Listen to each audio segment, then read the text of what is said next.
Price the Lord. ದೇವರಿಗೆ ಸ್ತೋತ್ರವಾಗಲಿ. ರೋಮನರಿಗೆ ಬರೆದ ಪತ್ರ 8ನೇ ಅಧ್ಯಾಯ 26ನೇ ವಾಕ್ಯ. ರೋಮನರಿಗೆ ಬರೆದ ಪತ್ರ 8ನೇ ಅಧ್ಯಾಯ ವಾಕ್ಯ 26. ಅಂತೆಯೇ ಪವಿತ್ರಾತ್ಮರು ಸಹ ನಮ್ಮ ದೌರ್ಬಲ್ಯದಲ್ಲಿ ನೆರವು ನೀಡುತ್ತಾರೆ. ಹೇಗೆ ಪ್ರಾರ್ಥಿಸಬೇಕು, ಯಾವುದಕ್ಕಾಗಿ ಪ್ರಾರ್ಥಿಸಬೇಕು ಎಂಬುದನ್ನು ನಾವು ತಿಳಿದವರು. ಪವಿತ್ರಾತ್ಮರೇ ಮಾತಿಗೆಟುಕದ ರೀತಿಯಲ್ಲಿ ಆತ್ಮಧ್ವನಿಯಿಂದ ನಮ್ಮ ಪರವಾಗಿ ದೇವರಲ್ಲಿ ವಿಜ್ಞಾಪಿಸುತ್ತಾರೆ. ಓಕೆ, ಮತ್ತೊಮ್ಮೆ ಸ್ಪಷ್ಟವಾಗಿ ಬೇರೆ ಯಾರಾದ್ರೂ ಓದಿ. ಅಂತೆಯೇ ಪವಿತ್ರಾತ್ಮರು ಸಹ ನಮ್ಮ ದೌರ್ಬಲ್ಯದಲ್ಲಿ ನೆರವು ನೀಡುತ್ತಾರೆ. ಹೇಗೆ ಪ್ರಾರ್ಥಿಸಬೇಕು, ಯಾವುದಕ್ಕಾಗಿ ಪ್ರಾರ್ಥಿಸಬೇಕು ಎಂಬುದನ್ನು ನಾವು ತಿಳಿಯದವರು.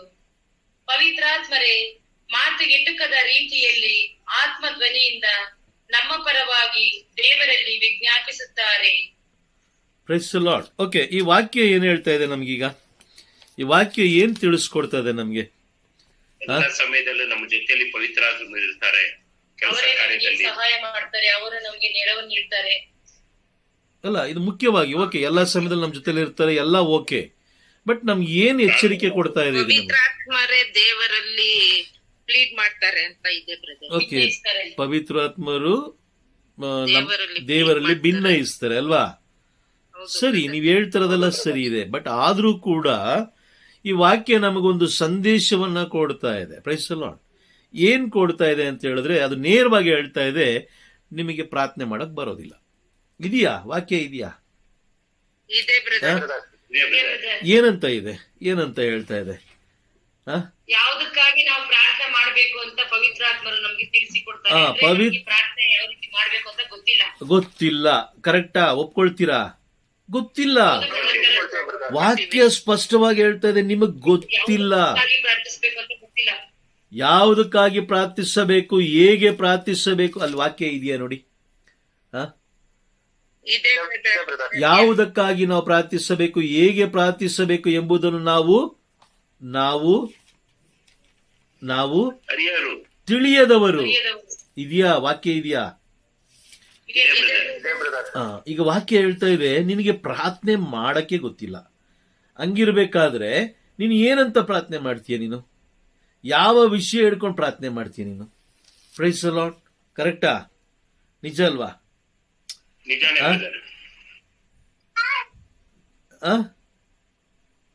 ನಿಜ ತಾನೆ? ನಿಜ. ವಾಕ್ಯ ಹೇಳ್ತಾ ಇದೆ, ವಾಕ್ಯ ನಮಗೆ ಸ್ಪಷ್ಟವಾಗಿ ಹೇಳ್ತಾ ಇದೆ, ನಿನಗೆ ಪ್ರಾರ್ಥನೆ ಮಾಡೋಕೆ ಗೊತ್ತಿಲ್ಲ. ಈಗ ನಾವು ಉದಾಹರಣೆಗೆ ನಾವು ಬ್ಯಾಂಕ್ ಹೋಗ್ತೀವಿ ಅಂತ ತಿಳ್ಕೊಳ್ಳೋಣ. ನಾವು ಬ್ಯಾಂಕ್ಗೆ ಹೋಗ್ತೀವಿ, ನಮ್ಮ ಹಣವನ್ನ ತೆಗೀಲಿಕ್ಕೆ ನಾವೇನ್ ಮಾಡ್ತೀವಿ, ಅಲ್ಲಿ ನೀಟಾಗಿ ಬರೀತೀವಿ. ನಮ್ಗೆ ಇಷ್ಟು ಅಮೌಂಟ್ ಬೇಕು, ಇಷ್ಟು ಅಮೌಂಟ್ SB ಅಕೌಂಟ್ ಅಂದ್ರೆ ಸೇವಿಂಗ್ಸ್ ಅಕೌಂಟ್ ನಮಗೆ ಕೊಡಿ ಅಂತ ಹೇಳಿ ಎಲ್ಲ ಆದ್ಮೇಲೆ ನಮ್ಗೆ ಇಷ್ಟ ಬಂದ ರೀತಿಯಲ್ಲಿ ಸೈನ್ ಮಾಡಿದ್ರೆ ನಿಮಗೆ ಅಮೌಂಟ್ ಕೊಡ್ತಾರಾ? ಅವರು ಕೊಡಲ್ಲ. ನಾವು ಮಾಡಿದ್ದು ಅವರು ಮಾಡಿದ ವೆರಿಫಿಕೇಶನ್ ಮಾಡ್ತಾರೆ, ವೆರಿಫಿಕೇಶನ್ ಆಗುತ್ತೆ. Praise the Lord. ಸೂಪರ್. ನೋಡಿ, ಈಗ ವಾಕ್ಯ ಹೇಳ್ತಾ ಇದೆ, ನಿನಗೆ ಗೊತ್ತಿಲ್ಲ ಪ್ರಾರ್ಥನೆ ಮಾಡೋದು ಹೇಗೆ ಅನ್ನೋದೇ ನಿನಗೆ ಗೊತ್ತಿಲ್ಲ. ನಾನು ಹೇಳ್ತಲ್ಲ, ಬೈಬಲ್ ಹೇಳ್ತಾ ಇದೆ. ಹಾಗಾದ್ರೆ ಈ ದಿನಗಳಲ್ಲಿ ಸುಮಾರು ಜನರು ತಂಡವಾಗಿ ಕಟ್ಕೊಂಡು ಮಧ್ಯಸ್ಥಿಕೆ ಪ್ರಾರ್ಥನೆ ಮಾಡ್ತಾ ಇದ್ದಾರೆ. ಅದರ ಅರ್ಥ ಏನು? ಮಧ್ಯಸ್ಥಿಕೆ ಪ್ರಾರ್ಥನೆ ಮಾಡ್ತಾ ಇದ್ದಾರೆ, ಮಧ್ಯಸ್ಥಿಕೆ ವಹಿಸಿ ಪ್ರಾರ್ಥನೆ ಮಾಡ್ತಾ ಇದ್ದಾರೆ. ಯಾವ ರೀತಿ ಪ್ರಾರ್ಥನೆ ಮಾಡಬೇಕು ಅನ್ನೋದೇ ನಮಗ್ ಗೊತ್ತಿಲ್ಲ. ಹೇಗೆ ಪ್ರಾರ್ಥನೆ ಮಾಡಬೇಕು ಅನ್ನೋದು ಗೊತ್ತಿಲ್ಲ. ಅಲ್ಲಿ ವಾಕ್ಯ ಹೇಳ್ತದೆ, ನಾನು ಹೇಳ್ತಾ ಇಲ್ಲ. ವಾಕ್ಯ ಇದೆ ಅಲ್ವಾ? ಅದೇ ತರ ಇದೆ. ಅದೇ ತರ ಇದೆ. Praise the Lord. ಹಾಗಾಗಿ ನಾವೇನ್ ಮಾಡ್ತಾ ಇದ್ದೀವಿ? ಮನುಷ್ಯ ಬರೆದು ಕೊಟ್ಟಂತ ಪ್ರಾರ್ಥನೆಯನ್ನು ನಾವು ಮಾಡ್ತಾ ಇದ್ದೀವಿ. ಒಬ್ಬ ಮನುಷ್ಯನನ್ನ ಮೆಚ್ಚಿಸುವುದಕ್ಕಾಗಿ, ಒಬ್ಬ ವ್ಯಕ್ತಿಯನ್ನ ಮೆಚ್ಚಿಸುವುದಕ್ಕಾಗಿ ನಾವೇನ್ ಮಾಡ್ತಾ ಇದೀವಿ? ಈ ದಿನಗಳಲ್ಲಿ ತಂಡವಾಗಿ ಸೇರ್ಕೊಂಡು ನಾವು ಪ್ರಾರ್ಥನೆ ಮಾಡ್ತಾ ಇದೀವಿ. ಆ ಪ್ರಾರ್ಥನೆ ದೇವರು ಇಷ್ಟಪಡ್ತಾರ? ಇಲ್ಲ. ಮಾರ್ಕನು ಬರೆದ ಶುಭ ಸಂದೇಶ, ಸಂತ ಮಾರ್ಕನು ಬರೆದ ಶುಭ ಸಂದೇಶ 7ನೇ ಅಧ್ಯಾಯ ವಾಕ್ಯ 6 ಹಾಗೂ 7 ಓದೋಣ. ವಾಕ್ಯ 6 ಹಾಗೂ 7. ಅದಕ್ಕೆ ಯೇಸು, ಕಪಟಿಗಳೇ, ನಿಮ್ಮ ವಿಷಯದಲ್ಲಿ ಯೆಶಾಯನು ಎಷ್ಟೊಂದು ಚೆನ್ನಾಗಿ ಪ್ರವಾದಿಸಿದ್ದಾನೆ. ಬರಿಯ ಮಾತಿನ ಮನ್ನಣೆಯ ನೀಯುತ್ತ, ಹೃದಯವನ್ನು ದೂರವಿರಿಸುತ್ತ, ನರಕಲ್ಪಿತ ಕಟ್ಟಳೆಗಳನ್ನೇ ದೇವವಾಕ್ಯವೆಂದು ಉಪದೇಶಿಸುತ್ತ, ಈ ಜನರಿಗೆ ಮಾಡುವ ಆರಾಧನೆ ವ್ಯರ್ಥ ಎಂದರು ದೇವರು. Praise the Lord. ಇದು ಯಾರು ಹೇಳಿದ ಈ ಮಾತನ್ನ? ಪ್ರಭು ಯೇಸು ಕ್ರಿಸ್ತರು ಯೆಶಾಯ ಪ್ರವಾದಿಯ ಮುಖಾಂತರ ತಿಳಿಸ್ತಾ ಇದ್ದಾರೆ ಅಲ್ವಾ? ಯೆಶಾಯ ಪ್ರವಾದಿಯ ಮುಖಾಂತರ ಪವಿತ್ರಾತ್ಮರು ಮುಂಚಿತವಾಗಿಯೇ ತಿಳಿಸಿರುವುದನ್ನ ವಾಕ್ಯ ಹೇಳ್ತಾ ಇದೆ. ನಿನಗೆ ಗೊತ್ತಿಲ್ಲ ಏನು ಪ್ರಾರ್ಥನೆ ಮಾಡ್ಬೇಕು ಅನ್ನೋದು ಗೊತ್ತಿಲ್ಲ. ನೀನು ನರಕಲ್ಪಿತ ಕಟ್ಟಳೆಗಳನ್ನೇ, ಮನುಷ್ಯ ಏನೇನು ಬರ್ಕೊಳ್ತಾ ಇದ್ದಾನೋ ಅವನಿಗೆ ಏನು ಅನಿಸ್ತಾ ಇದೆಯೋ ಅದನ್ನ ಬರ್ಕೊಂಡಿರೋದನ್ನ ನೀನು ಏನಂತ ದೇವ ವಾಕ್ಯವಂತ ಅವನು ಉಪದೇಶ ಮಾಡ್ತಾ ಇದ್ದಾನೆ. ಹಾಗಾಗಿ ನೀನು ಕೂಡ ಅದನ್ನ ನಂಬಿ ಇದೇ ಪ್ರಾರ್ಥನೆ, ಇದೇ ಸರಿಯಾದ ಪ್ರಾರ್ಥನೆ ಅಂತ ನೀನು ಪ್ರಾರ್ಥನೆ ಮಾಡ್ತಾ ಇದೀಯಾ. Praise the Lord. ಅರ್ಥ ಆಗ್ತಾ ಇದೆಯಾ? ನೋಡಿ, ನಿಮ್ಮ ಕುಟುಂಬಕ್ಕೆ ಏನ್ ಬೇಕು, ನಿಮಗೇನ್ ಬೇಕು, ಎಲ್ಲವೂ ಯಾವುದು ಯಾರು ಗೊತ್ತಿದೆ? ದೇವರಿಗೆ ಗೊತ್ತಿದೆ. ಹಾಗಾದ್ರೆ ಈಗ ನಾವು ಪ್ರತಿದಿನ ಮಾಡುತ್ತಿರುವ ಪ್ರಾರ್ಥನೆ ಏನಂತ ನಾವು ಪ್ರಾರ್ಥನೆ ಮಾಡ್ತಾ ಇದೀವಿ? ದೇವರೇ, ನನ್ನ ಮಕ್ಕಳಿಗೆ ಒಳ್ಳೆ ಆಶೀರ್ವಾದ ಕೊಡಿ, ಅದು ಕೊಡಿ, ಇದು ಕೊಡಿ, ನನ್ನ ಕುಟುಂಬ ಕೊಡಿ, ನನಗೆ ಅದು ಕೊಡಿ. ಅಂದ್ರೆ ಇದನ್ನ ನೀವು ಏನು ಹೇಳಕ್ ಹೊರಟಿದ್ದೀರಾ? ಈಗ ನೀವು ಏನ್ ಹೇಳಕ್ ಹೊರಟಿದ್ದೀರಾ? ದೇವ್ರಿಗೆ ಏನು ಗೊತ್ತಿಲ್ಲ, ನಾನು ಹೇಳಿದ್ರೆ ಮಾತ್ರ ಗೊತ್ತಾಗ್ತದೆ ಅಂತ ಹೇಳಕ್ತಾನೆ ಹೊರಟಿದ್ದೀರಾ? ಕರೆಕ್ಟಾ? ನಿಮ್ಗೇನು ಗೊತ್ತಿಲ್ಲ. ನನ್ನ ಬಗ್ಗೆ ನಿಮ್ಗೇನು ಗೊತ್ತಿಲ್ಲ, ನನ್ನ ಮಗನ ಬಗ್ಗೆ ಏನು ಗೊತ್ತಿಲ್ಲ. ನನ್ನ ಕುಟುಂಬದಲ್ಲಿ ಈರುಳ್ಳಿ, ಬೆಳ್ಳುಳ್ಳಿ, ಆಲೂಗೆಡ್ಡೆ ಇರೋದು, ಬೇಳೆ ಇರೋದು ನಿಮಗ್ ಗೊತ್ತಿಲ್ಲ, ಅಕ್ಕಿ ಇರೋದು ನಿಮಗ್ ಗೊತ್ತಿಲ್ಲ, ನನ್ನ ಶರೀರದಲ್ಲಿ ಏನ್ ರೋಗ ಇದೆ ಅಂತ ನಿಮಗ್ ಗೊತ್ತಿಲ್ಲ. ದೇವ್ರೆ, ನಾನು ಹೇಳ್ಬೇಕು ನಿಮ್ಗೆ, ನಾನು ಹೇಳಿದ್ರೆ ಮಾತ್ರ ನಿಮ್ಗೆ ಗೊತ್ತಾಗೋದು, ಇಲ್ಲಾಂದ್ರೆ ಗೊತ್ತಾಗೋದಿಲ್ಲ. Praise the Lord. ಅರ್ಥ ಆಗ್ತಾ ಇದೆಯಾ? ಈಗ ಹೇಳ್ತಿದ್ರೆ ಏನಕ್ಕೆ ಪ್ರಾರ್ಥನೆ ಮಾಡ್ಬೇಕು ಅನ್ನೋದೇ ಗೊತ್ತಾಗ್ತಾ ಇಲ್ಲ. ನೀನು ನರಕಲ್ಪಿತ ಪ್ರಾರ್ಥನೆಗಳನ್ನ ದೇವವಾಕ್ಯ ಅಂತ ಹೇಳಿ ಅವರು ಬೋಧಿಸ್ತಾರೆ, ನೀನು ಅದನ್ನ ನಂಬಿ ನೀನೇನ್ ಮಾಡ್ತಾ ಇದೀಯಾ? ನೀನು ಅದೇ ತರನೇ ಜೀವಿಸ್ತಾ ಇದೀಯಾ. ನಿನ್ನ ಸಮಯವನ್ನ, ದೇವರು ನಿನಗೆ ಕೊಟ್ಟಂತ ಸಮಯವನ್ನ ವ್ಯರ್ಥ ಮಾಡ್ಕೊಳ್ತಾ ಇದೀಯಾ. ದೇವರು ಕೊಟ್ಟಂತ ಸಮಯ ಉಪಯೋಗ ಆಗ್ಬೇಕಲ್ವಾ? Price the lord. ಹಾಗಾದ್ರೆ ಮೊದಲು ನಾವು ಹೇಗೆ ಪ್ರಾರ್ಥನೆ ಮಾಡಬೇಕು ಎಂಬುದನ್ನು ನಾವು ಮೊದಲು ತಿಳ್ಕೊಳ್ಬೇಕು. ನಾವು ಹೇಗೆ ಪ್ರಾರ್ಥನೆ ಮಾಡಬೇಕು, ಯಾವುದಕ್ಕಾಗಿ ಪ್ರಾರ್ಥನೆ ಮಾಡಬೇಕು, ಯಾವ ರೀತಿ ನಾವು ಪ್ರಾರ್ಥನೆ ಮಾಡಬೇಕು ಎಂಬುದಾಗಿ ನಾವು ತಿಳ್ಕೊಳ್ಬೇಕು. ಕೆಲವು ತಂಡಗಳಲ್ಲಿ ನಾವು ನೋಡ್ತೀವಿ, ಆ ತಂಡದವರು ಏನು ಬರೆದಿಟ್ಟಿದಾರೋ ಅದನ್ನೇ ಅವರು ಪ್ರಾರ್ಥಿಸ್ಬೇಕು, ಬೇರೆ ಏನು ಪ್ರಾರ್ಥಿಸಂಗಿಲ್ಲ. Price the Lord. ನಾವು ಅನ್ಕೊಳ್ತೀವಿ, ನಾವೊಂದು ತಂಡ ಕಟ್ಕೊಳ್ತೀವಿ. ಈಗ ತಂಡ ಕಟ್ಕೊಂಡು ನಮ್ಮ ತಂಡದ ಮುಖಾಂತರನೇ ದೇವರ ರಾಜ್ಯ ಸೇರ್ಲಿಕ್ಕೆ ಸಾಧ್ಯ. ಯಾರ್ಯಾರು ನಮ್ಮ ತಂಡದಲ್ಲಿ ಇರ್ತಾರೋ ಅವರೆಲ್ಲರೂ ದೇವರ ರಾಜ್ಯ ಸೇರ್ಕೊಳ್ತಾರೆ. ಯಾರ್ಯಾರು ಇಷ್ಟು ಪ್ರಾರ್ಥನೆ ಮಾಡ್ತಾರೆ, ಇಷ್ಟು ಇದು ಮಾಡ್ತಾರೆ, ಯಾರ್ಯಾರು ಹೆಚ್ಚು ಮಾಡ್ತಾರೋ ಅವರು ದೇವರ ರಾಜ್ಯ ಸೇರ್ಕೊಳ್ತಾರೆ ಅಂತ ಹೇಳಿ ಅವ್ರೇನ್ ಮಾಡ್ತಾ ಇದಾರೆ? ಬೋಧಿಸ್ತಾ ಇದ್ದಾರೆ. ಅವ್ರು ಹೇಳೋದನ್ನ ಕೇಳಲಿಕ್ಕೆ ಜನರು ಮುಗಿ ಬೀಳ್ತಾ ಇದ್ದಾರೆ. ಅವ್ರು ಏನ್ ಹೇಳ್ತಾ ಇದಾರೋ ಅದನ್ನ ಕೇಳಲಿಕ್ಕೆ ಜನರು ಮುಗಿ ಬೀಳ್ತಾ ಇದ್ದಾರೆ. ಎಲ್ಲಿ ಸತ್ಯ ಬೋಧನೆಗಳು, ಎಲ್ಲಿ ಸತ್ಯ ವಾಕ್ಯಗಳನ್ನ ತಿಳಿಸ್ಕೊಡ್ತಾರೋ ಅಲ್ಲಿ ಜನರು ಬಿಟ್ಟು ಓಡೋಗ್ತಾರೆ. ಅಯ್ಯೋ, ನನಗೆ ಭಯ ಆಗುತ್ತೆ. ದೇವರ ವಾಕ್ಯ ಇಬ್ಬಾಯಿ ಕತ್ತಿಯಂತೆ ಪ್ರೈಸ್ ದಿ ಲಾರ್ಡ್ ಚುಚ್ಚುತ್ತೆ. ನಾವು ಮಾಡಿರುವ ಪಾಪಗಳನ್ನೆಲ್ಲ ಅದು ಎತ್ತಿ ತೋರಿಸುತ್ತೆ. ಹಾಗಾಗಿ ಪ್ರತಿದಿನ ಒಂದು ಕುಟುಂಬದಲ್ಲಿರುವಂತ ನಾವು ಅಥವಾ ವೈಯಕ್ತಿಕವಾಗಿರುವಂತ ನಾವು ಯಾವುದಕ್ಕಾಗಿ ಪ್ರಾರ್ಥಿಸಬೇಕು? ಪ್ರಭು ಯೇಸು ಕ್ರಿಸ್ತರು ತಿಳಿಸ್ಕೊಟ್ಟಿದ್ದಾರೆ. ಮತ್ತಾಯನ ಬರೆದ ಶುಭ ಸಂದೇಶ 6ನೇ ಅಧ್ಯಾಯದಲ್ಲಿ ತಿಳಿಸ್ಕೊಟ್ಟಿದ್ದಾರೆ ಹೇಗೆ ಪ್ರಾರ್ಥಿಸಬೇಕು, ಯಾವುದಕ್ಕಾಗಿ ಪ್ರಾರ್ಥಿಸಬೇಕು, ಯಾವ ರೀತಿ ಪ್ರಾರ್ಥಿಸಬೇಕು ಎಂಬುದನ್ನು ಕೂಡ ಅವರು ತಿಳಿಸ್ಕೊಟ್ಟಿದ್ದಾರೆ. ಅವರು ಪ್ರಭು ಯೇಸು ಕ್ರಿಸ್ತರು ಅವರು ಪ್ರಾರ್ಥಿಸಿದಂತಹ ಎಲ್ಲಾ ಸಮಯದಲ್ಲಿ ನೀವು ನೋಡಿ, ಮಾರ್ಕನು ಬರೆದ ಶುಭ ಸಂದೇಶ 1ನೇ ಅಧ್ಯಾಯದಲ್ಲಿ ಇರಬಹುದು ಅಥವಾ ಇನ್ನು ಬೇರೆ ಬೇರೆ ಕಡೆಗಳಲ್ಲಿ ಇರಬಹುದು, ಯೇಸು ಸ್ವಾಮಿ ಪ್ರಾರ್ಥಿಸಿದ ಎಲ್ಲಾ ಸ್ಥಳಗಳಲ್ಲಿ ಅವರು ನೋಡಿ, ಅವರು ಪರ್ಸನಲ್ ಆಗಿ ಏನು ಕೇಳ್ಕೊಂಡಿಲ್ಲ, ಅವರು ವೈಯಕ್ತಿಕವಾಗಿ ಏನು ಕೇಳ್ಕೊಳ್ಳಿಲ್ಲ. ಅವರು ಕೇಳ್ಕೊಂಡಿದ್ದಲ್ಲ ಒಂದೇ ಒಂದು, ದೇವರ ರಾಜ್ಯ ಈ ದಾರಿಯಲ್ಲಿ ಕಟ್ಟಲ್ಪಡುವುದಕ್ಕಾಗಿ. ಆಮೇನ್. ಅರ್ಥ ಆಗ್ತಿದೆಯಾ? ಆಮೆನ್. ಈಗ ದೇವರ ರಾಜ್ಯ ಕಟ್ಟುವುದಕ್ಕಾಗಿ ನಾವು ಪ್ರತಿದಿನ ನಾವು ಪ್ರಾರ್ಥಿಸಬೇಕು. ಮತ್ತಾಯನು ಬರೆದ ಶುಭ ಸಂದೇಶ 6ನೇ ಅಧ್ಯಾಯ ವಾಕ್ಯ 10ರಲ್ಲಿ ನುಡಿದಿರುವ ಹಾಗೆ ಪವಿತ್ರಾತ್ಮರಲ್ಲಿ ಬರೆದಿಟ್ಟಿದ್ದಾರೆ. ಅದನ್ನ ಪ್ರಭು ಯೇಸು ಕ್ರಿಸ್ತರು ನುಡಿದಿದ್ದಾರೆ. ದೇವರ ರಾಜ್ಯ ಈ ಧರೆಯಲ್ಲಿ ಇಳಿದು ಬರುವುದಕ್ಕಾಗಿ ಪ್ರತಿ ಒಬ್ಬೊಬ್ಬರು ಪ್ರಾರ್ಥಿಸಬೇಕು. ಪ್ರತಿ ಒಬ್ಬೊಬ್ಬರು ಪ್ರಾರ್ಥಿಸಬೇಕು. ತಂಡ ತಂಡವಾಗಿ ಪ್ರಾರ್ಥಿಸಬೇಕು. ಸಭೆ ಸಭೆಯಾಗಿ ಸೇರಿ ದೇವಾಲಯಗಳಲ್ಲಿರುವಂತಹ ಪ್ರತಿಯೊಂದು ಆತ್ಮಗಳು ಏನಂತ ಬೇಡಬೇಕು, ಏನಂತ ಕರಿಬೇಕು? ಕೋರಿಕೆ ಏನು? ಒಂದೇ ಕೋರಿಕೆ. ಮತ್ತಾಯನು ಬರೆದ ಶುಭ ಸಂದೇಶ 18ನೇ ಅಧ್ಯಾಯ ವಾಕ್ಯ 18ರಲ್ಲಿ ವಾಕ್ಯ 19 ಓದಿ. 19 ನಾನು ನಿಮಗೆ ಹೇಳುವುದೇನೆಂದರೆ, ನಿಮ್ಮಲ್ಲಿ ಇಬ್ಬರು ತಾವು ಬೇಡಿಕೊಳ್ಳುವ ಯಾವುದಾದರೊಂದು ವಿಷಯವಾಗಿ ಇಹಲೋಕದಲ್ಲಿ ಒಮ್ಮನಸ್ಸುಳ್ಳವರಾಗಿದ್ದರೆ ಅದು ಸ್ವರ್ಗದಲ್ಲಿರುವ ನನ್ನ ತಂದೆಯಿಂದ ಅವರಿಗೆ ಕೈಗೂಡುತ್ತದೆ. ನೋಡಿ, ಇಲ್ಲಿ ವಾಕ್ಯ ಹೇಳ್ತಾ ಇದ್ದಾರೆ, ಒಮ್ಮನಸ್ಸುಳ್ಳವರಾಗಿ, ಅಂದ್ರೆ ಇಹಲೋಕದಲ್ಲಿ ಒಮ್ಮನಸ್ಸುಳ್ಳವರಾಗಿದ್ದರೆ ಅದು ಸ್ವರ್ಗದಲ್ಲಿರುವ ನನ್ನ ತಂದೆಯಿಂದ ಅದು ಅವರಿಗೆ ಕೈಗೂಡುತ್ತದೆ.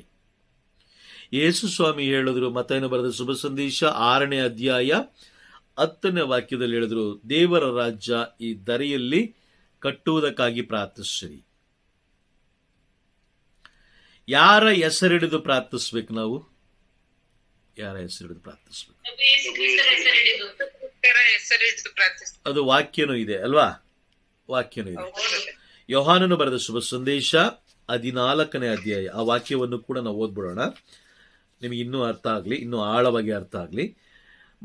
ಯೋಹಾನನು ಬರೆದ ಶುಭ ಸಂದೇಶ 14ನೇ ಅಧ್ಯಾಯ 14ನೇ ವಾಕ್ಯವನ್ನು ಓದಿ. 14. ಹೌದು, ನನ್ನ ಹೆಸರಿನಲ್ಲಿ ನೀವು ಏನನ್ನು ಕೇಳಿದರೂ ನಾನು ಅದನ್ನು ಮಾಡಿಯೇ ತೀರುವೆನು. ಹೌದು, ನನ್ನ ಹೆಸರಿನಲ್ಲಿ ನೀವು ಏನನ್ನು ಕೇಳಿದರೂ ನಾನು ಅದನ್ನು ಮಾಡಿಯೇ ತೀರುವೆನು. ಇನ್ನೊಂದು ವಾಕ್ಯ, ಯೋಹಾನನು ಬರೆದ ಶುಭ ಸಂದೇಶ 16ನೇ ಅಧ್ಯಾಯ ವಾಕ್ಯ 23 ಹಾಗೂ 24. ಆ ದಿನದಂದು ನನ್ನಿಂದ ನೀವೇನನ್ನು ಕೇಳುವಂತಿಲ್ಲ. ನಾನು ನಿಮಗೆ ಸತ್ಯವಾಗಿ ಹೇಳುತ್ತೇನೆ, ನೀವು ಪಿತರಲ್ಲಿ ಏನನ್ನು ಬೇಡಿಕೊಂಡರೂ ನಿಮಗೆ ಅವರು ನನ್ನ ಹೆಸರಿನಲ್ಲೇ ಕೊಟ್ಟೇ ತೀರುವರು. ಈ ತನಕ ನನ್ನ ಹೆಸರಿನಲ್ಲಿ ನೀವೇನನ್ನೂ ಕೇಳಲಿಲ್ಲ. ಕೇಳಿ, ನಿಮಗೆ ದೊರಕುವುದು. ಆಗ ನಿಮ್ಮ ಆನಂದವು ತುಂಬಿ ತುಳುಕುವುದು. ನನ್ನ ಹೆಸರಿನಲ್ಲಿ ನೀವು ಕೇಳಿ, ಅದು ನಿಮಗೆ ದೊರಕುವುದು. ಮತ್ತಾಯನು ಬರೆದ ಶುಭ ಸಂದೇಶ 18ನೇ ಅಧ್ಯಾಯ ವಾಕ್ಯ 19ರಲ್ಲಿ ಹೇಳಿದ್ರು, ಎಲ್ಲರೂ ಒಮ್ಮನಸ್ಸುಳ್ಳವರಾಗಿ ಒಂದೇ ವಿಷಯಕ್ಕಾಗಿ ನೀವು ನನ್ನ ಹೆಸರಿಡಿದು ಪ್ರಾರ್ಥಿಸುವಾಗ, ಆಮೇನ್, ನನ್ನ ಹೆಸರಿಡಿದು ಪ್ರಾರ್ಥಿಸುವಾಗ ಅದು ನಿಮಗೆ ದೊರಕುವುದು. ನನ್ನ ಹೆಸರಿಡಿದು ಪ್ರಾರ್ಥಿಸುವಾಗ, ಈಗ ಬೇರೆ ಬೇರೆ ಹೆಸರುಗಳನ್ನು ಹಿಡಿದು ಪ್ರಾರ್ಥಿಸ್ತಾ ಇದಾರ, ಹೌದಲ್ವಾ? ಯಾರು ಹೇಳಿದ್ದು ಇದನ್ನ? ಇದು ಮಾಡ್ಲಿಕ್ಕೆ ಯಾರು ಹೇಳಿದ್ದು? ಮಾನವ ನಿರ್ಮಿತ. ಹಾಗಾದ್ರೆ ಈಗ ಯೇಸು ಸ್ವಾಮಿ ಹೇಳಿದ್ದ ಆ ಒಂದು ವಾಕ್ಯಕ್ಕೆ ವಿರುದ್ಧವಾಗಿ ಒಬ್ಬ ವ್ಯಕ್ತಿ ಇನ್ನೊಂದು ವಾಕ್ಯವನ್ನ ಸೃಷ್ಟಿ ಮಾಡ್ತಾ ಇದ್ದಾನೆ ಅಂತ ಹೇಳಿದ್ರೆ ಅದರ ಅರ್ಥ ಏನು?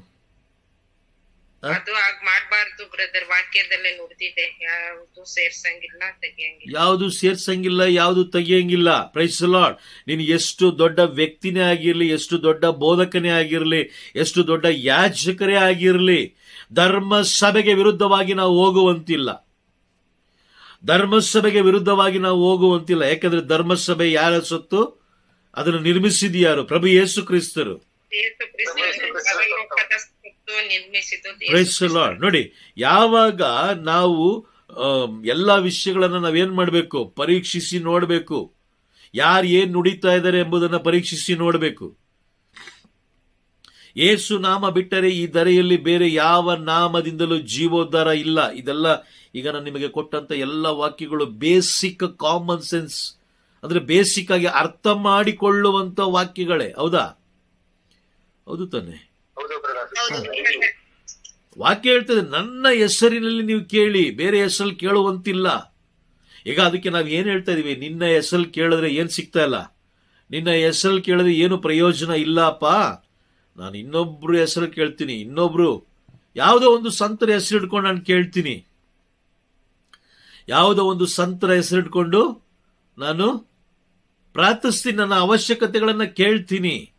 ಯೇಸು ಸ್ವಾಮಿ ಹೇಳಿದ್ದು ಈ ದಾರಿಯಲ್ಲಿ ದೇವರ ರಾಜ್ಯ ಇಳಿದು ಬರುವುದಕ್ಕಾಗಿ ಪ್ರಾರ್ಥಿಸಿರಿ ಅಂತ ಹೇಳಿದ್ದು. ಅದಕ್ಕೆ ಹೇಳ್ತಾ ಇದ್ದಾರೆ ರೋಮನರಿಗೆ ಬರೆದ ಪತ್ರ 8ನೇ ಅಧ್ಯಾಯ 26ನೇ ವಾಕ್ಯ, ನಿಮಗೆ ಗೊತ್ತಿಲ್ಲ ಏನ್ ಪ್ರಾರ್ಥಿಸ್ಬೇಕು, ಯಾವ ರೀತಿ ಪ್ರಾರ್ಥಿಸ್ಬೇಕು ಅನ್ನೋದು ನಿಮಗೆ ಗೊತ್ತಿಲ್ಲ. ಅದಕ್ಕೋಸ್ಕರ ನೀವು ಉತ್ತಮ ಕುರಿಗಾಯಿಯನ್ನು ಹುಡುಕ್ರಿ, ಉತ್ತಮ ಕುರಿಗಾಯಿಯನ್ನು ಹುಡುಕ್ರಿ. ಕುರಿಯ ವೇಷದಲ್ಲಿರುವ ತೋಳವನ್ನು ಹುಡುಕಬೇಡಿ. ಕುರಿಯ ವೇಷದಲ್ಲಿರುವ ಯೇಸು ಸ್ವಾಮಿ ಮುಂಚಿತವಾಗಿ ಸ್ಪಷ್ಟವಾಗಿ ಹೇಳಿದ್ದಾರೆ. ಮತ್ತಾಯನು ಬರೆದ ಶುಭ ಸಂದೇಶ 10ನೇ ಅಧ್ಯಾಯ 16ನೇ ವಾಕ್ಯ, 10ನೇ ಅಧ್ಯಾಯ 16ನೇ ವಾಕ್ಯವನ್ನು ಓದೋಣ.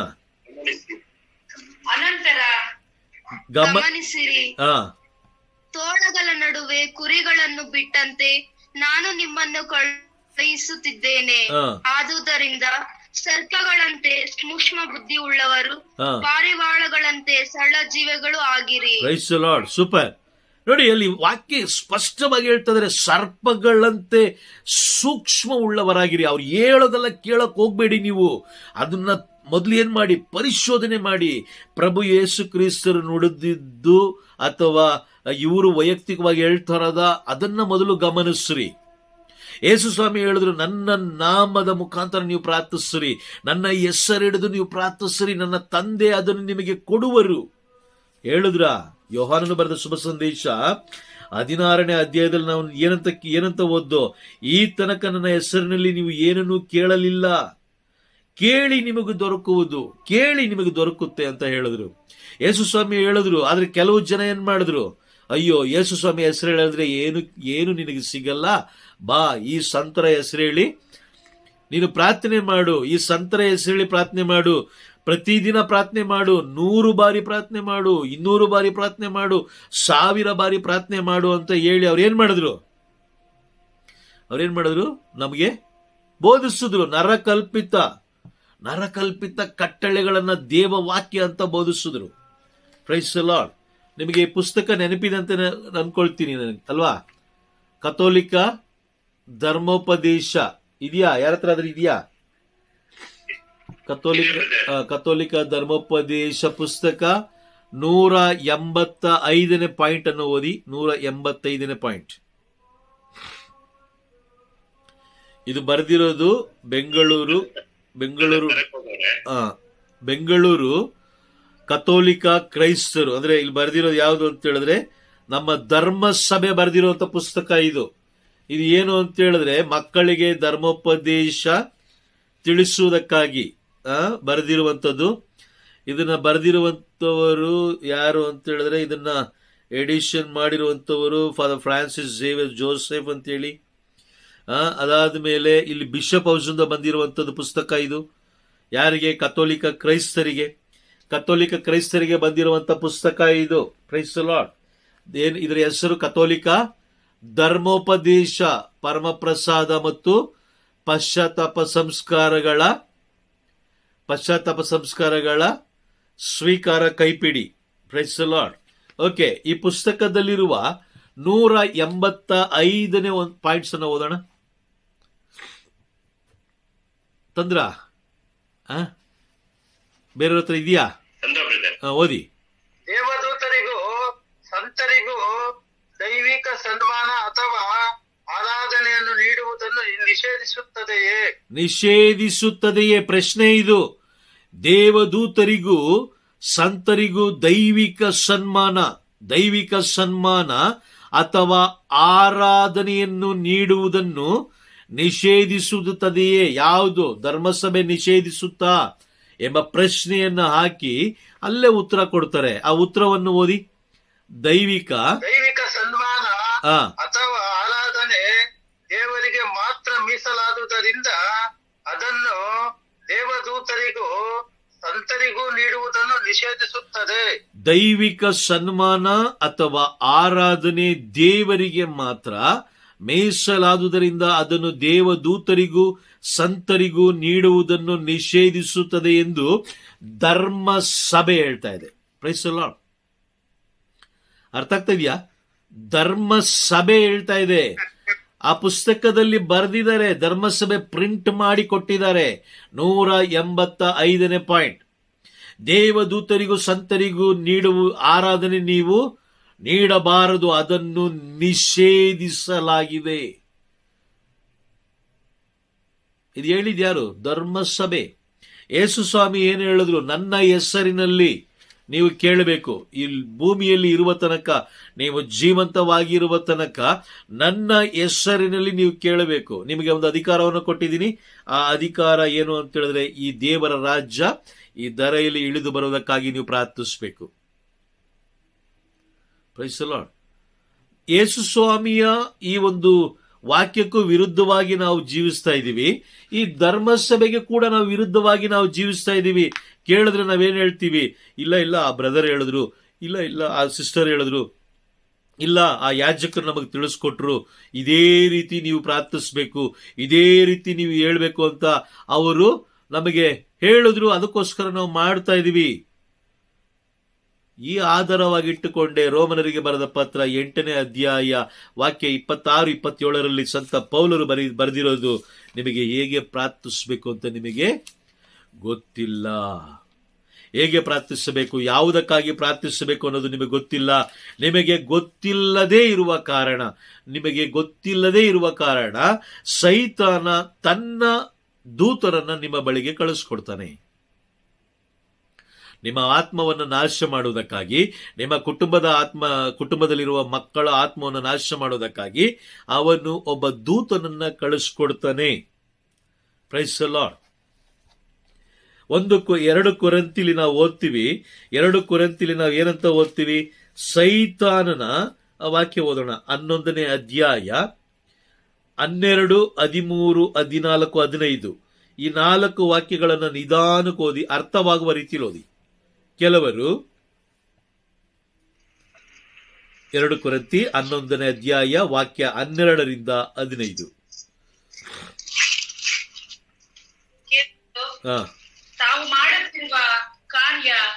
ನಾವು ಮಾಡುತ್ತಿರುವ ಪ್ರೇಷಿತರ ಕಾರ್ಯಕ್ಕೆ ಸರಿಸಮವೆಂದು ವಾದಿಸಲು ಅವಕಾಶವನ್ನು ಹುಡುಕುತ್ತಿದ್ದಾರೆ. ಅವರಿಗೆ ಅಂತ ಆಸ್ಪದವನ್ನು ಕೊಡದಂತೆ ನಾನೀಗ ಮಾಡುತ್ತಿರುವುದನ್ನೇ ಮುಂದುವರಿಸಿಕೊಂಡು ಹೋಗುತ್ತೇನೆ. ಅವರು ಕಪಟ ಪ್ರೇಷಿತರು, ಕಳ್ಳ ಕೆಲಸಗಾರರು, ಕ್ರಿಸ್ತ ಯೇಸುವಿನ ಪ್ರೇಷಿತರಂತೆ ನಟಿಸುವವರು. ಇದರಲ್ಲಿ ಆಶ್ಚರ್ಯವೇನೂ ಇಲ್ಲ.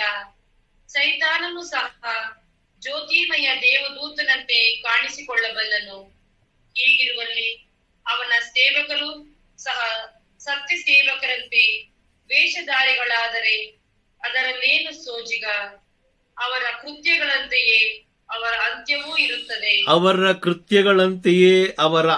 ಇರುತ್ತದೆ. ಅವರನ್ನ ಹಿಂಬಾಲಿಸುವ ನಮ್ಮ ಏನಾಗ್ಬೋದು? ನಮ್ಮ ವಿಷಯ ಏನಾಗ್ಬೋದು? ಅವರಂತೆಯೇ ನಮ್ಮ ಅಂತ್ಯವೂ ಇರುತ್ತದೆ. ಕಾರಣ ಏನಂತ ಹೇಳಿದ್ರೆ, ನೋಡಿ, ನಮಗ್ ಗೊತ್ತಿಲ್ಲ ಹೇಗೆ ಪ್ರಾರ್ಥಿಸಬೇಕು, ಯಾವುದಕ್ಕಾಗಿ ಪ್ರಾರ್ಥಿಸಬೇಕು ನಮಗೆ ಗೊತ್ತಿಲ್ಲ. ಅವ್ರು ಬಂದು ಹೇಳ್ತಾರೆ, ಯೇಸು ನಾಮದಲ್ಲಿ ನೀನೇನು ಕೇಳಬೇಡ, ಯೇಸು ನಾಮದಲ್ಲಿ ನೀನೇನು ಕೇಳಬೇಡ, ಸಂತರ ಹೆಸರಲ್ಲಿ ಕೇಳು, ಸಂತರು ನೀಡ್ತಾರೆ. Praise the Lord. ಹೌದಾ? ನಿಜನಾ? ಅದೇ ಆಗ್ತಾರದು. ಈಗ ನೋಡಿ, ಧರ್ಮಸಭೆ ಹೇಳ್ತಾ ಇದೆ ಸಂತರಿಗೆ ನೀವು ಆರಾಧನೆಯನ್ನ ಸಲ್ಲಿಸಬಾರದು. ದೈವಿಕ ಸನ್ಮಾನ ಕೊಡಬಾರದು. ನಿಮ್ಮ ವೈಯಕ್ತಿಕ ಸನ್ಮಾನ ನೀವು ಕೊಡಬಹುದು, ದೈವಿಕ ಸನ್ಮಾನ ಕೊಡಬಾರದು. 2ನೇದಾಗಿ 186ನೇ ಪಾಯಿಂಟ್ ಅನ್ನು ಓದೋಣ. ಆ ಪುಸ್ತಕದಲ್ಲಿ 186ನೇ ಪಾಯಿಂಟ್. ದೇವದೂತರಿಗೂ ಸಂತರಿಗೂ ಯಾವ ರೀತಿಯ ಸನ್ಮಾನವನ್ನು ನಾವು ನೀಡಬೇಕು? ದೇವರ ಸೇವಕರು, ಆಪ್ತರೂ ಆದ ದೇವದೂತರು ಹಾಗೂ ಸಂತರಿಗೆ ನಾವು ದೇವರಿಗಿಂತ ಕೆಳಮಟ್ಟದ ಸನ್ಮಾನ ಮತ್ತು ಗೌರವವನ್ನು ನೀಡಬೇಕು. ದೇವರ ಸೇವಕರು, ದೇವ ಸೇವಕರು, ಆಪ್ತರೂ ಆದ ದೇವದೂತರು ಹಾಗೂ ಸಂತರಿಗೆ ನಾವು ದೇವರಿಗಿಂತ ಕೆಳಮಟ್ಟದ ಸನ್ಮಾನ ಮತ್ತು ಗೌರವವನ್ನು ನಾವು ನೀಡಬೇಕು. Praise the Lord. ಈಗ ಏನಾಗ್ತದೆ, ಸಂತರ ಹೆಸರಿಡಿದು ತುಂಬಾ ತುಂಬಾ ತುಂಬಾ ಏನಾಗ್ತದೆ, ಪ್ರಾರ್ಥನೆಗಳು ನಡೀತಾ ಇದೆ. ಯೇಸು ಸ್ವಾಮಿ ಹೆಸರಲ್ಲಿ ಕೇಳಿದ್ರೆ ಏನು ಸಿಗ್ತಾ ಇಲ್ವಂತೆ. ಈಗ ಈಗ ವಾಕ್ಯ ಹೇಳುತ್ತೆ, ಒಂದು ಯೋಹಾನ 4ನೇ ಅಧ್ಯಾಯ 4ನೇ ವಾಕ್ಯದಲ್ಲಿ ನಾವು ಯಾರು ಯೋಹಾನ ಹೇಳ್ತಾರೆ, ಈ ನಾವು ಪವಿತ್ರಾತ್ಮ ಪ್ರೇರಿತರೊಂದಿಗೆ ಹೇಳಿಕೊಳ್ಳುವ ಯಾರನ್ನು ನೀವು ನಂಬಬಾರದು. ಇವರು ಏನ್ ಮಾಡ್ತಾ ಇದಾರೆ, ಯೇಸುವನ್ನ ಒಪ್ಪಿಕೊಳ್ಳದೆ ಬೇರೆ ಬೇರೆ ವ್ಯಕ್ತಿಗಳನ್ನ ಅಂದ್ರೆ ಸಂತರುಗಳನ್ನ ಇವರು ಒಪ್ಪಿಕೊಳ್ತಾ ಇದ್ದಾರೆ. ಅವರು ಯಾರಿಂದ ಬಂದವರು? ಲೋಕದಿಂದ ಅಂದ್ರೆ ಸೈತಾನನಿಂದ ಅಲ್ವಾ? ಸೈತಾನನಿಂದ ಬಂದಂತವರು. ನೀವು ಒಪ್ಪಿಕೊಳ್ಳಬಾರದು ಅಂತ ನೇರವಾಗಿ ಹೇಳ್ತಾ ಇದ್ದಾರೆ. ಯಾಕೆ ಅಂತ ಹೇಳಿದ್ರೆ, ಆತ್ಮ ನಿಮ್ಮದು. ನಿಮ್ಮ ಆತ್ಮ ರಕ್ಷಿಸಿಕೊಳ್ಳುವ ಜ್ಞಾನ ವಿವೇಕ ಯಾರಲ್ಲಿರ್ಬೇಕು? ನಮ್ಮಲ್ಲಿರ್ಬೇಕು. Praise the Lord. ಸೈತಾನ ಹೋರಾಟ ಮಾಡ್ತಾ ಇರ್ತಾನೆ, ಶತ್ರು ಯಾವಾಗ್ಲೂ ಹೊಂಚು ಹಾಕ್ತಾ ಇರ್ತಾನೆ. ಯಾರ ಮುಖಾಂತರ ಬೇಕಾದ್ರೂ ಏನ್ ಮಾಡೋಣ, ಆತ್ಮವನ್ನು ನಾಶ ಮಾಡಿಸೋಣ ಅಲ್ವಾ? Praise the Lord. ಹಾಗಾಗಿ ಬಹಳ ಎಚ್ಚರಿಕೆಯಾಗಿರಬೇಕು. ನಾವು ದೇವರ ವಾಕ್ಯಕ್ಕೆ ವಿರುದ್ಧವಾಗಿ ನಾವು ಹೋಗಬಾರದು. ಪ್ರಭು ಯೇಸು ಕ್ರಿಸ್ತ ನುಡಿದ ಯಾವ ವಾಕ್ಯಕ್ಕೂ ನಾವು ವಿರುದ್ಧವಾಗಿ ಜೀವಿಸಬಾರದು. ಬೈಬಲ್ ಅಲ್ಲಿರುವಂತಹ ವಾಕ್ಯಕ್ಕೆ ಯಾವುದನ್ನು ಸೇರಿಸಬಾರದು, ಯಾವುದನ್ನು ತೆಗಿಬಾರದು. ಎರಡನೇದಾಗಿ ಧರ್ಮಸಭೆಯ ನಿಯಮಗಳನ್ನು ನಾವು ಅನುಸರಿಸಲೇಬೇಕು. ಧರ್ಮಸಭೆ ಯಾವುದೇ ವ್ಯಕ್ತಿ ಕಟ್ಟಿದ್ದಲ್ಲ. ಧರ್ಮಸಭೆ ಯಾವುದೇ ಬೋಧಕ ಕಟ್ಟಿದ್ದಲ್ಲ. ಧರ್ಮಸಭೆ ಯಾವುದೇ ಯಾಜಕ ಕಟ್ಟಿದ್ದಲ್ಲ. Price the lord. ಯಾವುದೇ ಯಾಜಕ ಕಟ್ಟಿದ್ದಲ್ಲ, ಯಾವುದೇ ಬೋಧಕ ಕಟ್ಟಿದ್ದಲ್ಲ, ಯಾವುದೇ ಒಬ್ಬ ಅತ್ಯಂತ ದೊಡ್ಡ ಶ್ರೀಮಂತ ಕಟ್ಟಿದ್ವಲ್ಲ. ಧರ್ಮಸಭೆ ಕಟ್ಟಿದ್ದು ಪ್ರಭು ಯೇಸು ಕ್ರಿಸ್ತರು. ಏನು ಕಟ್ಟಿದ್ರು? ಪ್ರಭು ಯೇಸು ಕ್ರಿಸ್ತರು ಕಟ್ಟಿದಂತಹ ಆ ಒಂದು ಧರ್ಮಸಭೆ ಏನು ಕಟ್ಟಿದ್ರು? ಅಲ್ಲಿ ಸತ್ಯ ವಾಕ್ಯಗಳು. ಆ ಧರ್ಮಸಭೆಯ ಮುಖಾಂತರ ಜನರು ಏನಾಗಬೇಕು? ರಕ್ಷಣೆ ಹೊಂದಬೇಕು. Praise the Lord. ನಿಮ್ಮ ಸ್ವಾರ್ಥಕ್ಕೆ ನಿಮಗೆ ಇಷ್ಟ ಬಂದ ರೀತಿಯಲ್ಲಿ, ನಿಮಗೆ ಮನಸ್ಸಿಗೆ ಇಚ್ಛೆ ಬಂದ ರೀತಿಯಲ್ಲಿ ನಾವು ಜೀವಿಸಬಾರದು. Praise the Lord. Okay, point number 188, 188 ಓದೋಣ. ಸಂತರ ಅವಶೇಷಗಳಿಗೂ ಮತ್ತು ಸ್ವರೂಪಗಳಿಗೂ ನಾವು ಪ್ರಾರ್ಥಿಸಬಹುದೇ? ಸಂತರ ಅವಶೇಷಗಳಿಗೂ ಮತ್ತು ಸ್ವರೂಪಗಳಿಗೂ ನಾವು ಪ್ರಾರ್ಥಿಸಬಹುದೇ? ಇದು ಪ್ರಶ್ನೆ. ಇದು ಪ್ರೈಸ್ ದಿ ಲಾರ್ಡ್. ಓಕೆ, ಉತ್ತರ ಕೊಡಿ. ಉತ್ತರ ಓದಿ. ಹಾಗೆ ಸಂತರ ಅವಶೇಷಗಳು ಮತ್ತು ಸ್ವರೂಪಗಳು ನೋಡುವುದೂ ಇಲ್ಲ, ಕೇಳುವುದೂ ಇಲ್ಲ, ಅವು ನಮಗೆ ನೆರವಾಗುವುದೂ ಇಲ್ಲ ಎಂದೇ ಅವುಗಳನ್ನು ಸಂಬೋಧಿಸಿ ನಾವು ಪ್ರಾರ್ಥಿಸುವ ಅವಶ್ಯಕತೆ ಇಲ್ಲ. Praise the Lord. ಇಲ್ಲಿ ಧರ್ಮಸಭೆ ಏನಂತ ಹೇಳ್ತಾ ಇದೆ? ಸಂತರ ಅವಶೇಷಗಳು ಮತ್ತು ಸ್ವರೂಪಗಳು ನೋಡುವುದು ಇಲ್ಲ, ಕೇಳುವುದು ಇಲ್ಲ, ಅದು ನಮಗೆ ನೆರವಾಗುವುದು ಇಲ್ಲ ಎಂದೇ ಅವುಗಳನ್ನು ಸಂಬೋಧಿಸಿ ನಾವು ಪ್ರಾರ್ಥಿಸುವ. ಸಂಬೋಧಿಸಿದಂದ್ರೆ ಏನು? ಅವರ ಹೆಸರಿಡಿದು ಅಲ್ವಾ? ಸಂಬೋಧಿಸೋದಂದ್ರೇನು? ಅವರ ಹೆಸರೇಳಿ ಪ್ರಾರ್ಥಿಸುವ ಅವಶ್ಯಕತೆ ಇಲ್ಲ. ಯಾರು ಹೇಳಿದ್ದು? ಧರ್ಮಸಭೆ ಹೇಳ್ತಾ ಇದೆ. ನಾವು ಕೇಳ್ತಾ ಇದ್ದೀವಾ? ಇಲ್ಲ. Praise the Lord. ನಾವು ಕೇಳ್ತಾ ಇಲ್ಲ. ಹಾಗಾಗಿ ಬಹಳ ಎಚ್ಚರಿಕೆಯಾಗಿರ್ಬೇಕು. ಅಂತಿಮ ದಿನಗಳಲ್ಲಿ ಕುಚೋದ್ಯಗಾರರು ಬರ್ತಾರೆ. ಅದಕ್ಕೋಸ್ಕರ ಮುಖ್ಯವಾಗಿ ನಾವು ದೇವರ ಈ ಬೈಬಲ್, ದೇವರ ವಾಕ್ಯಗಳಿಂದ ತುಂಬಿರುವಂತಹ ಈ ಒಂದೊಂದು ವಾಕ್ಯಗಳನ್ನು ನೀವು ಓದಬೇಕಾದ್ರೆ ದೇವರು ಏನ್ ಮಾಡ್ತಾರೆ? ತಮಗೆ ಜ್ಞಾನ ಕೊಡ್ತಾರೆ. ಮತ್ತೆ ಏನಕ್ಕೆ ಈ ಕಷ್ಟಗಳು ಏನಕ್ಕೆ ಬಂತು? ವೇದನೆಗಳು ಏನಕ್ಕೆ ಬಂತು? ದುಃಖಗಳು ಏನಕ್ಕೆ ಬಂತು? ಸರಿ, ನೀವು ತುಂಬಾ ಒಳ್ಳೆಯವರು, ಆದ್ರೆ ನಿಮ್ಮನ್ನ ಯಾಕೆ ಕಷ್ಟಗಳು ಕಾಡ್ತಾ ಇದೆ? ನಿಮಗೆ ಯಾಕೆ ರೋಗಗಳು ಕಾಡ್ತಾ ಇದೆ? ನಮ್ಮ ಪಿತೃಗಳು ಮಾಡಿದ್ದು 3-4 ತಲೆಮಾರು. ನಿಜವಾದ ಏಕ ದೇವರನ್ನು ನೀವು ಆರಾಧಿಸದೆ, ಎಸ್, ಲೋಕದಲ್ಲಿ ನಿಮ್ಮನ್ನ ದಾರಿ ತಪ್ಪಿಸ್ಲಿಕ್ಕೆ ಅನೇಕ ಜನರು ಬರ್ತಾರೆ, ಬರಲ್ವಾ? ಬರ್ತಾರೆ. ನಿಮ್ಮ ಆತ್ಮವನ್ನ ನಾಶ ಮಾಡಲಿಕ್ಕೆ ಮನೆ ಹುಡುಕೊಂಡು ಬರ್ತಾರೆ. ನಿಮ್ಮ ಇತಿಹಾಸ ಹಾಗೆ ಬಿಡಿಸಿ ಹೇಳ್ತಾರೆ. ನೀವು ಇದು ಈ ರೀತಿ ಆಯ್ತು, ಆ ರೀತಿ ಆಯ್ತು ಅಂತ ಬಿಡಿಸಿ ಹೇಳ್ತಾರೆ. ಯಾಕಂದ್ರೆ ಸೈತಾನನಿಗೆ ನಿಮ್ಮ ಬಗ್ಗೆ ಗೊತ್ತಿದೆ. Praise the Lord. ಬಹಳ ಎಚ್ಚರಿಕೆಯಾಗಿರ್ಬೇಕು. ಅದಕ್ಕೋಸ್ಕರ ನಾವು ಪ್ರಾರ್ಥನೆ ಮಾಡಬೇಕಾದ್ರೆ ನಾವು ಯಾರ ಸಹಾಯವನ್ನು ಪಡಿಬೇಕು ಅಂತ ಬೈಬಲ್ ಹೇಳ್ತಾ ಇದೆ? ಪವಿತ್ರಾತ್ಮರ ಸಹಾಯ. ಆಮೇನ್. ಈಗ ಪವಿತ್ರಾತ್ಮರು ನಮ್ಮಲ್ಲಿ ಇರಬೇಕು ಅಂತ ಹೇಳಿದ್ರೆ, ಪವಿತ್ರಾತ್ಮರು ನಮ್ಮಲ್ಲಿ ಇಳಿದು ಬರಬೇಕು ಅಂತ ಹೇಳಿದ್ರೆ ನಾವು ಹೇಗಿರ್ಬೇಕು?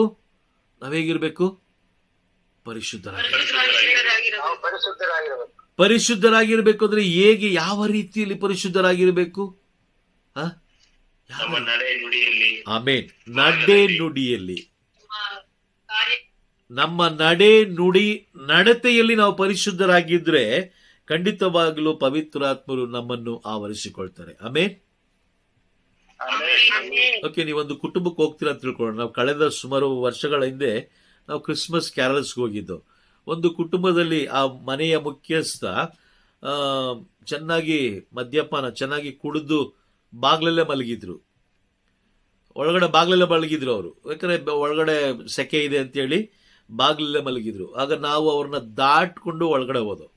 ನಮ್ಮ ಅವಶ್ಯಕತೆ ಇತ್ತು, ಕ್ಯಾರಲ್ಸ್ ಹೋಗ್ಲೇಬೇಕಾಗಿತ್ತು. ಹಾಗಾಗಿ ಅವ್ರನ್ನ ದಾಟ್ಕೊಂಡು ನಾವು ಒಳಗಡೆ ಹೋದ. ಯಾಕಂದ್ರೆ ಅವ್ರ ಕುಟುಂಬದಲ್ಲಿ ಗಂಡ ಹೆಂಡತಿ ಇಬ್ಬರು ಕೂಡ ತಗೊಂಡಿದ್ರು. ಮಕ್ಕಳು ಅವ್ರಿಗೆ ವಿಚಿತ್ರವಾಗಿ, ಪ್ರೈಸ್ ದಿ ಲಾರ್ಡ್, ಹೋಗ್ಲೇಬೇಕಾಗಿತ್ತು. ಹಾಗಾಗಿ ನಾವು ಹೋದೋ. ಇಲ್ಲ ಅಂತೇಳಿ ನಾವು ಒಳಗಡೆ ಹೋಗ್ತಾ ಇದ್ವಾ? ಹೋಗ್ತಾ ಇರ್ಲಿಲ್ಲ. ವಾಪಸ್ ಬರ್ತಾ ಇದ್ದ. ಯಾಕೆ? ಆತ ಕುಡಿದು ಮಲಗಿದ್ದ. ಈಗ ಕುಡಿದಿರೋನಿಗೆ ಹೋಗ್ಬಿಟ್ಟು ನೀವು ಶುಭ ಸಂದೇಶ ಹೇಳಿದ್ರೆ, ದೇವರು ಬರ್ತಾರೆ ಅಂತ ಹೇಳಿದ್ರೆ ಅವನೇನ್ ಹೇಳ್ತಾನೆ? ಯೇಸು ಸ್ವಾಮಿ ಬರ್ತಾರೆ, ರೆಡಿ ಆಗು ಅಂತ ಹೇಳಿದ್ರೆ, ಯೇಸು ಸ್ವಾಮಿ ಹುಟ್ಟುತ್ತಾರೆ, ಕ್ರಿಸ್ಮಸ್ ಬರ್ತಾ ಇದೆ, ರೆಡಿ ಆಗು ಅಂತ ಹೇಳಿದ್ರೆ ಏನ್ ಮಾಡ್ತಾನೆ ಅವನು? ಏನ್ ಮಾಡ್ತಾನೆ? ಕುಡುಕ. ನಮಗೆ ಉಗಿದು ಉಪಕಾರ ಹಾಕಿ ಕಳಿಸ್ತಾನೆ. ಬೈಬಲ್ನ ಅವಮಾನ ಪಡಿಸ್ತಾನೆ.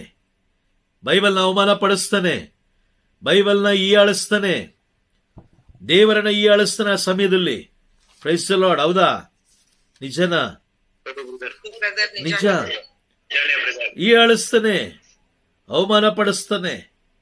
Price the Lord. ಹಾಗಾಗಿ ನಮ್ಮ ನಡೆ ನುಡಿ ನಡತೆಯಲ್ಲಿ ಒಂದು ವಾಕ್ಯ ಓದೋಣ. ಒಂದು ಸುಂದರವಾದ ಒಂದು ವಾಕ್ಯನ ಓದೋಣ. ಕೊಲಸ್ಸರಿಗೆ ಬರೆದ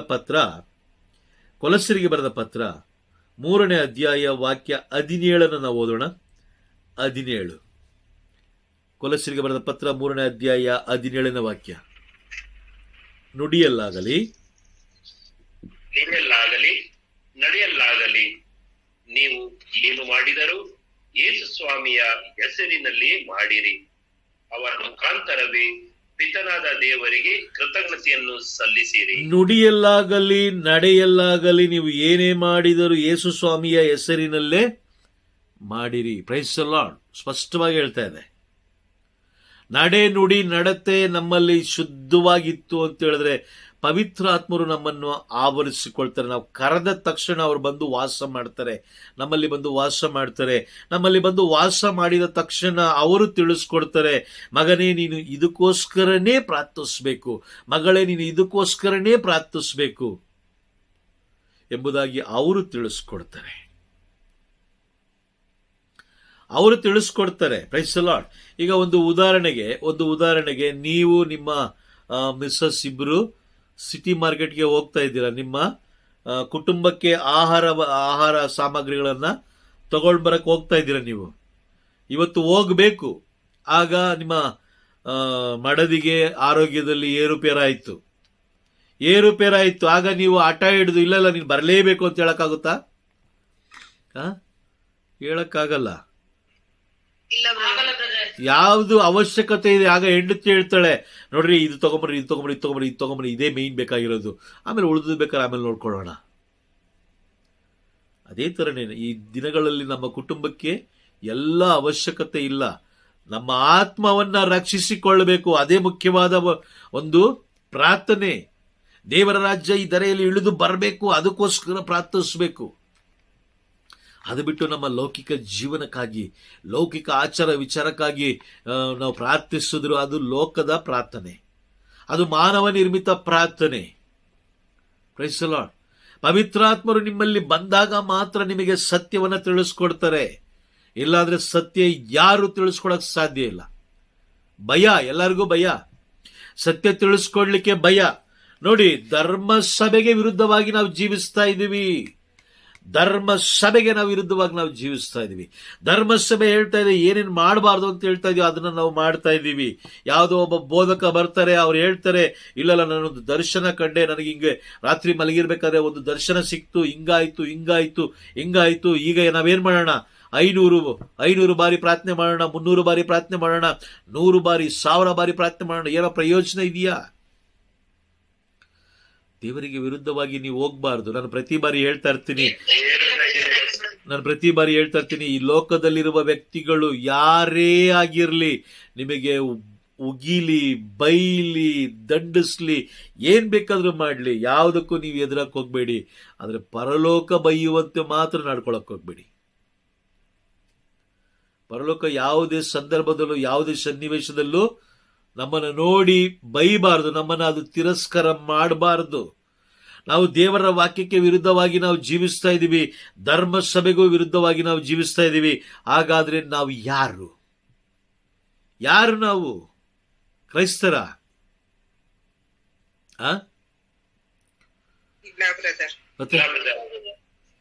ಮತ್ತೆ ಹಾಗಾದ್ರೆ ನಾವು ಪ್ರತಿ ಬಾರಿ ನಾವು ಹೋಗಿ ಪ್ರತಿ ಭಾನುವಾರ ಇದು ಪ್ರಭುವಿನ ಶರೀರ, ಇದು ಪ್ರಭುವಿನ ಶರೀರ ಅಂತ ಹೇಳಬೇಕಾದ್ರೆ ನಾವು ಆಮೇನ್ ಅಂತೇಳಿ ನಾವು ನಾಲಿಗೆ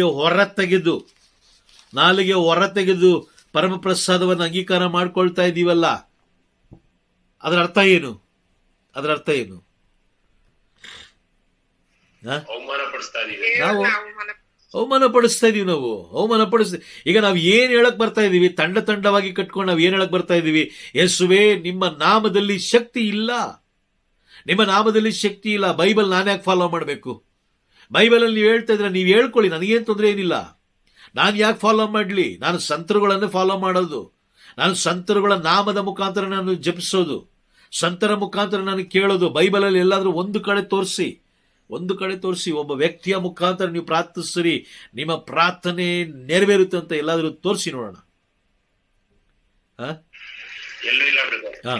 ಎಲ್ಲೂ ಇಲ್ಲ ಅಂತ ಹೇಳಿದ ಮೇಲೆ ಹಾಗಾದ್ರೆ ನೀವು ನಾನು ಮಾಡುತ್ತಿರೋ ಪ್ರಾರ್ಥನೆ ದೇವರಿಗೆ ಅವಮಾನ ಪಡಿಸ್ತಾ ಇದ್ದೀವಿ.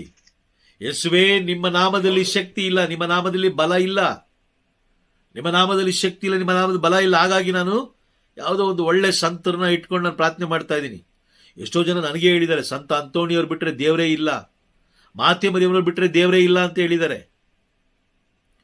ಪರ್ಸನಲ್ ಆಗಿ ಹೇಳಿದ್ದಾರೆ ನನಗೆ, ಮಾತೆ ಮರಿಯವ್ರು ಬಿಟ್ಟರೆ ದೇವರಿಲ್ಲ, ಸಂತ ಅಂತೋಣಿಯವ್ರು ಬಿಟ್ಟರೆ ದೇವರಿಲ್ಲ. ಯೇಸು ಸ್ವಾಮಿ ಏನ್ ಮಾಡಿದ್ರು ಅಂತ ನನಗೆ ಪ್ರಶ್ನೆ ಕೇಳಿದ್ದಾರೆ. ಯೇಸು ಸ್ವಾಮಿ ಏನ್ ಮಾಡಿದ್ರು? ಅಂತೋಣಿಯವ್ರು ನೋಡಿ ಎಷ್ಟು ಅದ್ಭುತಗಳನ್ನ ಮಾಡಿದ್ರು. Praise the lord.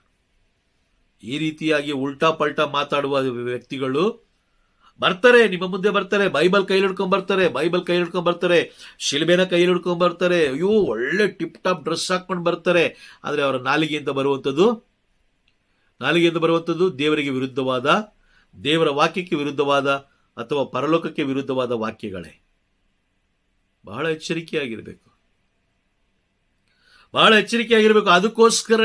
ಅದಕ್ಕೋಸ್ಕರನೇ ದಾವೀದ ರಾಜನ ಮುಖಾಂತರ ಪವಿತ್ರಾತ್ಮರು ಬರೆದಿಟ್ಟಿದ್ದಾರೆ. ಏನಂತ ಬರೆದಿಟ್ಟಿದ್ದಾರೆ? 1ನೇ ಅಧ್ಯಾಯ 1ನೇ ವಾಕ್ಯವನ್ನು ಓದೋಣ. 1ನೇ ಅಧ್ಯಾಯ 1ನೇ ವಾಕ್ಯ. Praise the Lord. ದುರ್ಜನರ ನಡೆಯದೆ, ಪಾಪಾತ್ಮರ ಕೂಟದಲ್ಲಿ ಕಾಲೂರದೆ, ಧರ್ಮ ನಿಂದಕರ ಕೂಟದಲ್ಲಿ ಕೂರದೆ, ಧರ್ಮ ನಿಂದಕರ ಕೂಟದಲ್ಲಿ ನೀನು ಕೂರಬಾರದು. ನಾಳೆ ದಿನ ಆರದ ಬೆಂಕಿಗೆ ಹೋಗಿ ನೀನು ಅಲ್ಲಿ ಬೀಳಬೇಕಾದ್ರೆ ನಿನಗೆ ಈ ದಿನ ತಿಳಿಸಿಕೊಟ್ರಲ್ಲ, ದೇವರ ವಾಕ್ಯಕ್ಕೆ ವಿರುದ್ಧವಾಗಿ ಬೋಧನೆ ಮಾಡಿದ್ರಲ್ಲ, ಅವರು ನಿನ್ನ ಹಿಂದೆ ನಗುತ್ತಾ ಇರ್ತಾರೆ. ಅವರನ್ನ ಆರಿಸ್ಕೊಂಡಿದ್ಯಾರು? ಸೈತಾನ ಆರಿಸ್ಕೊಂಡಿದ್ದು. ಬೈಬಲ್ಗೆ ವಿರುದ್ಧವಾಗಿ ಹೋಗು, ತಿನ್ಲಿಕ್ಕೆ ಕುಡಿಲಿಕ್ಕೆ ವಿರುದ್ಧವಾಗಿ ಹೋಗಲ್ಲ. ನಾನು ಸುಮಾರು ಕಡೆ ಹೇಳ್ತಾ ಇರ್ತೀನಿ, ಲೋಕದಲ್ಲಿ ಅತ್ಯಂತ ನಂಬರ್ 1 ಪರಿಶುದ್ಧರಾಗಿದ್ದವರು ಯಾರು?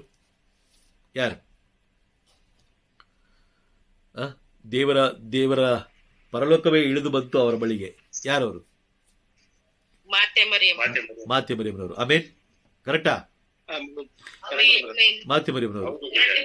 ಅವ್ರನ್ನ ನಾವು ಗೌರವಿಸ್ಬೇಕು, ಬಹಳ ಗೌರವಿಸ್ಬೇಕು ಅಲ್ವಾ? ಬಹಳ ಗೌರವಿಸ್ಬೇಕು. ಮಾತೆ ಮರಿಯಮ್ಮರು ಏನಂತ ಹೇಳಿದ್ರು? ಇದು ನಾನು ದೇವರ ಸೇವಕಿ, ದಾಸಿ ಅಲ್ವಾ? ಹೌದಾ? ಹೇಳಿದ್ರು. ಓಕೆ, ಈಗ ಅವ್ರು ಹೇಳಿದ್ರಲ್ಲ, ಈಗ ಮಾತೆ ಮರಿಯಮ್ಮನವರು ಹೇಳಿದ್ರು, ಅವರು ಅದೇ ರೀತಿ ನಡ್ಕೊಂಡ್ರು. ಅವರು ಅದು ದೇವರ ಯೋಜನೆ ಏನಿತ್ತು ಅದನ್ನ ಕಂಪ್ಲೀಟ್ ಆಗಿ ನೆರವೇರಿಸಿದ್ರು. ಇವತ್ತು ಅನೇಕ ಮಂದಿ ಅವ್ರನ್ನ ನಾವು ಅನುಸರಿಸ್ತಾ ಇದೀವಿ ಅಲ್ವಾ? ಅವರೇ ದೇವರು ಅಂತ ಎಷ್ಟೋ ಜನ ಏನ್ ಮಾಡ್ತಾ ಇದಾರೆ?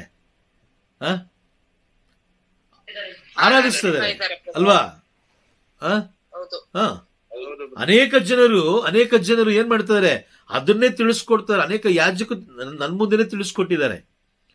Price the lord. ಆದ್ರೆ ಒಂದು ಸತ್ಯ ತಿಳ್ಕೊಳ್ಳಿ, ಒಂದೇ ಒಂದು ಸತ್ಯ, ಮಾತೆ ಮರಿಯಮ್ಮರಂತೆ ಜೀವಿಸ್ಲಿಕ್ಕೆ 10 ಜನ್ಮ ಎತ್ತಿದ್ರೂ ಆಗಲ್ಲ.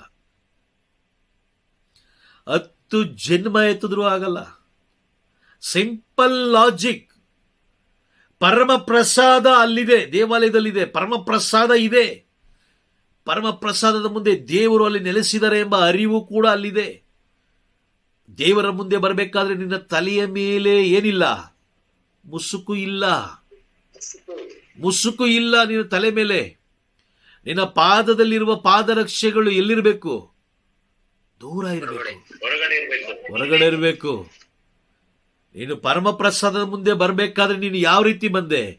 ದೇವರ ದಾಸಿ ಎಂದು ನುಡಿದು ದೇವರ ಯೋಜನೆಯನ್ನು ಸಫಲಗೊಳಿಸಿದಂತಹ ಪರಿಶುದ್ಧ ತಾಯಿಯಂತೆ ಬಂದ, ಅಥವಾ ಬಜಾರಿಯಂತೆ ಒಳಗಡೆ ನುಗ್ಗಿ ಬಂದ? ಯಾವ ರೀತಿ ಬಂದೆ ನೀನು? ಮತ್ತೆ ಏನಕ್ಕೆ ನಿನ್ನ ಬಾಯಲ್ಲಿ ಅವರ ನಾಮ ಸ್ಮರಣೆ ಮಾಡ್ತಾ ಇದೀಯಾ? ಅವರ ನಾಮ ಸ್ಮರಣೆ ಮಾಡುವ ಯೋಗ್ಯತೆ ನಿನಗೇನಿದೆ? Price the lord. ಅವರಿಗೆ ನೀನು ಗೌರವ ಸಲ್ಲಿಸ್ತಾ ಇಲ್ಲ, ಅವಮಾನ ಪಡಿಸ್ತಾ ಇದೀಯಾ. ಅವಮಾನ ಪಡಿಸ್ತಾರದು. ಹೀಗೆ ಇದ್ರು ಮಾತೆ ಮನೆಯವರು. ಹೇಗಿದ್ರು? ಕೂದಲೆಲ್ಲ ಬಿಟ್ಕೊಂಡಿದ್ರು, ತುಟಿಗೆಲ್ಲ ಲಿಪ್ಟಿಕ್ ಹಾಕೊಂಡಿದ್ರು, ಬಳ್ಕೊಂಡಿದ್ರು ಅಲ್ವಾ? Praise the Lord. ಶರೀರ ಸ್ವಭಾವಕ್ಕೆ ಅನುಸಾರವಾಗಿ ಬಾಳುವವರು. ಅವರು ಶರೀರಕ್ಕೆ ಸಂಬಂಧಪಟ್ಟ ವಿಷಯದಲ್ಲೇ ಅವರು ಮಗ್ನರಾಗಿರ್ತಾರೆ. ಅಯ್ಯೋ ನನಗೆ ಬಿರುದು ಬೇಕು, ಅಯ್ಯೋ ನನ್ನ ಹೆಸರು ಹಂಗಾಗಬೇಕು, ಅಯ್ಯೋ ನನ್ನ ಹಿಂಗಾಗಬೇಕು, ಅಯ್ಯೋ ನನ್ನ ಅವ್ರು ನೋಡಿ ಮೆಚ್ಚಬೇಕು, ಅಯ್ಯೋ ಇವ್ರು ನೋಡಿ ಮೆಚ್ಚಬೇಕು. Price the lord. ಯಾರು ಮೆಚ್ತಾರೋ ಇಲ್ವೋ ಗೊತ್ತಿಲ್ಲ, ಪರಲೋಕ ಮೆಚ್ಚಬೇಕಷ್ಟೇ. ಪರಲೋಕ ಮೆಚ್ಚಬೇಕು ಅಂದ್ರೆ ಪರಲೋಕ ಏನ್ ಹೇಳ್ತಾ ಇದೆಯೋ ಅದರಂತೆಯೇ ನೀವು ಈ ಲೋಕದಲ್ಲಿರುವ ಪ್ರತಿಯೊಬ್ಬರು ಜೀವಿಸಬೇಕು. ಬೈಬಲ್ ಏನ್ ಹೇಳ್ತಾ ಇದೆ? ಧರ್ಮ ನಿಂದಕರ ದುರ್ಜನರ ಆಲೋಚನೆಯಂತೆ ನೀನು ಏನ್ ಮಾಡಬೇಡ, ನಡಿಬೇಡ. ಅವರ ಆಲೋಚನೆಯಂತೆ ನೀನು ನಡಿಬೇಡ. ಬೈಬಲ್ ಏನ್ ಹೇಳ್ತಾ ಇದೆ ಅದ್ರ ಪ್ರಕಾರ ನಡಿ. ಧರ್ಮ ಸಭೆ ಏನ್ ಹೇಳ್ತಾ ಇದೆ ಅದ್ರ ಪ್ರಕಾರ ನಡಿ.